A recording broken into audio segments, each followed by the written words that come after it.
Hey guys, welcome back to another video. I'm Michigan Sports Talk here, and in this video we're going to be previewing the Michigan vs. Rutgers game, first Big Ten matchup for Michigan, and we're going to be getting into everything, so make sure you guys are subscribed around here, and we're at 417 subscribers right now. Let's try to get up to 500, that'd be awesome. Other than that, let's go ahead, cue the intro, and get right into today's video.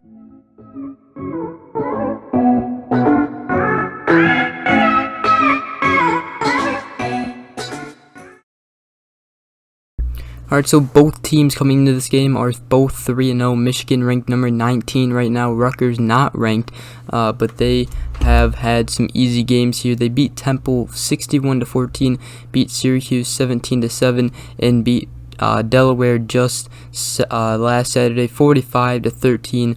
And actually, it's pretty funny. Delaware actually has like almost the same helmets as Michigan does, just a different color, blue and yellow, which is pretty weird. But Michigan obviously has the better uniforms, but it's pretty must be pretty weird for Rutgers. But other that doesn't really matter anyways. But just something fun right off the bat. So Rutgers is having actually a better season, way better season than last year, and actually this is their first 3-0 start since 2012. So a very good start here for Rutgers.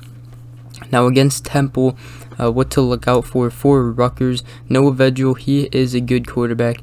In that game, he threw for 138 yards, one touchdown, and 0 interceptions. And then also for rushing, Isaiah Pacheco had 15 carries for 48 yards and 1 touchdown. And Kyle Monaghy had 8 carries for 28 yards and 2 touchdowns. And then Johnny Langan had 5 carries, 19 yards, 2 touchdowns. So Johnny Langan is a wide receiver, though. One wide receiver to keep a lookout for Rutgers is Bo Melton. He had 6 receptions, 59 yards for 1 touchdown. He is, I'm pretty sure, their best wide receiver. Looking at the games and looking at the highlights, he definitely is the guy on the offensive side. And yeah, I mean, against Syracuse, he had 9 receptions, 44 yards. And then also against Delaware, he had 5 receptions for 121 yards and 1 touchdown. So Bo Melton will be the guy to look out for Rutgers wide receivers at least. And then in the last game against Delaware, alright, so we're going to take a look here at Syracuse because that was a better matchup here. Noah Vedral had 145 yards passing and 1 touchdown. Actually went 22 for 28 attempts. That is actually really good. And then Isaiah Pacheco had 18 carries, 44 yards. So I'm guessing Isaiah Pacheco is their best running back that they have. Looking at the stats here, yeah, he has done the best for Rutgers on the ground. Isaiah Pacheco against Delaware, he had 13 carries, 69 yards. So those are the two guys to look out for. Bo Melton on the wide receiver position, and then Isaiah Pacheco on the rushing on the running back position. And then Noah Vedral is a good quarterback. He threw for 323 yards and 21 for 25 attempts against Delaware and had 2 touchdowns. So he has not thrown an interception yet. And let me check if actually both Michigan and Rutgers both have not turned the ball over. And actually Rutgers had a lot of takeaways in the Delaware game.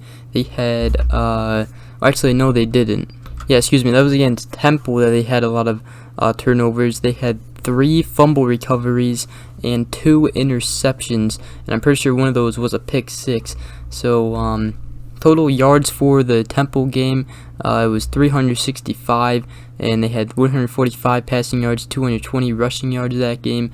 And then against Syracuse, they had a total of 195 yards. Syracuse actually played better on offensively than Rutgers, but Rutgers forced 2 fumbles and an interception, so that really helped them out a lot. And then passing yards 245 and 50 rushing yards against Syracuse, so they could not run the ball against Syracuse.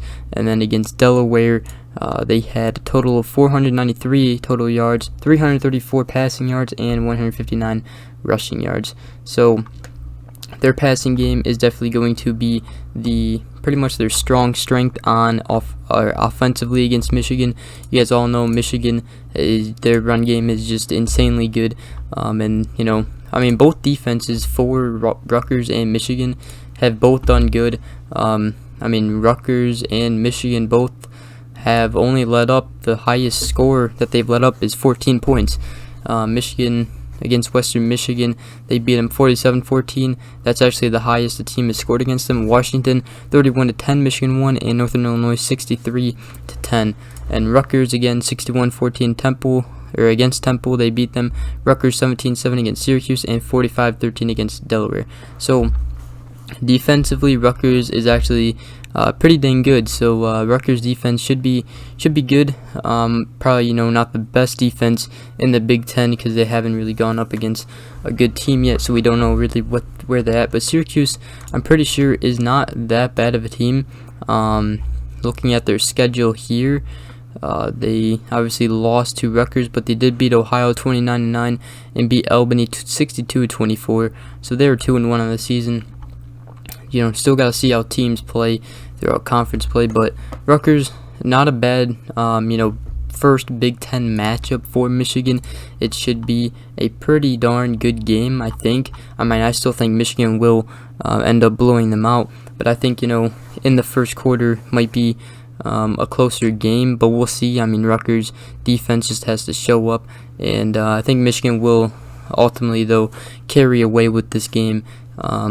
My score prediction probably going to be, I'm going to go 56-14 Michigan in this one. I just think Michigan's offense will cruise against Rutgers' defense. I know their defense is actually pretty dang good this year. However, it's actually, Greg Schiano actually said that Michigan's back to being Michigan. That's what he said, so that is pretty cool. He said about that, about Michigan. And I mean, Michigan is, they're back. They're a better team, way better team than last year, and it's going to be a challenge for any defense when they can run the ball and pass the ball efficiently.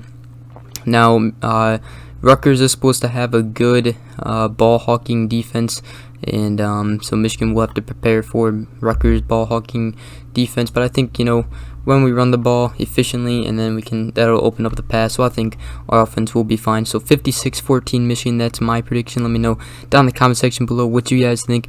Now don't go and bash my score prediction, because my predictions have actually been pretty dang close against Western Michigan. It was like a 3-point difference. Washington, it was like a touchdown difference. In Northern Illinois, I said 45-3, and they won it 63-10. So, my score predictions have actually been pretty close, no matter what you guys think about them. Some of it is kind of just guessing. I mean, starting Big Ten play, it is going to be harder to guess the score. But, I kind of just go off with my gut instinct and, how I feel what the game will look like. After all, this is my opinion, but I think it will be a good matchup for Michigan here to start Big Ten play, and then we got a big one against Wisconsin. So Rutgers, they do have a good defense. They have gotten a lot of turnovers in their couple of games here being played. So Michigan has an 87.5% chance to win it according to ESPN, and on the season, here we're going to be reading the stats. The total yards on the season, Michigan has 514.7 yards. Rutgers has, this is per game. So Michigan has 514.7 yards per game. Rutgers has a total of 351 yards per game. Michigan, that running game, really, really good. And Blake Corum, the Lightning, Hassan Haskins, the Thunder. Now, yards allowed, Rutgers 261 yards allowed per game, and Michigan 289.3 yards allowed per game. So that is actually more than Rutgers. So Rutgers does have a good defense. And points per game, Michigan 47 points per game, Rutgers 41 points per game. Points allowed per game, 11.3 points allowed per game for Rutgers, 11.3 points allowed per game for Michigan. So that is the same on defensively for points allowed per game. So, I think this will be a fairly good matchup. I mean, I still think Michigan will blow them out. I think, halftime score probably be like 28 27 or something like that, 28-14. And I think Michigan will just cruise in the second half with their running game.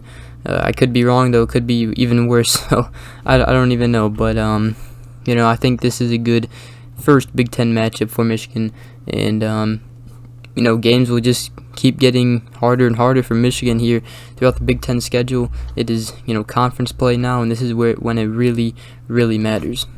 So with everything being said, the three big things, or the three offensive threats for Rutgers, three impact players on the offensive side for Rutgers: Noah Vedral on the offensive at the quarterback position, 606 yards this year with 4 touchdowns. For Michigan, it's Cade McNamara, obviously 371 yards, 3 touchdowns on the season. And then rushing yards, Blake Corum, 48 carries, 407 yards, 7 touchdowns on the season. And for Rutgers, it is Isaiah Pacheco with 45 carries, 152 yards, and 3 touchdowns. Receiving yards, Bo Melton, 20 receptions, 227 yards, 2 touchdowns for Rutgers. And then for Michigan, it is Cornelius Johnson right now with 6 receptions, 165 yards, and 1 touchdown. So like I said, Rutgers is a passing team. They like to pass it more. They have more success passing it than running. So look out for that more than just look out for Rutgers' passing game more than their running game to have more success, because they just have been struggling running the ball. In Michigan, look for their offensive line to keep having success and blow Rutgers out by running the ball and having those explosive passing plays, of course. Other than that, guys, that will pretty much wrap it all up. Michigan going to win this one 56-14. That is my prediction. Let me know down in the comment section below your guys's. Other than that, hope you guys enjoy. If you did, please drop a like, subscribe for more videos. If you do like to watch my videos, make sure you guys are subscribed. It really helps me out. Our goal is to get to 1,000 subscribers one day, and hopefully just start making it to where I'm bigger on YouTube, and to get to that, we got to get to 1,000 subscribers. I really appreciate it, guys. I'm gonna keep posting these videos, keep the grind up, and it would really help me if you guys did subscribe. Other than that, guys, hope you guys enjoy, and I will see you guys in the next video. Peace.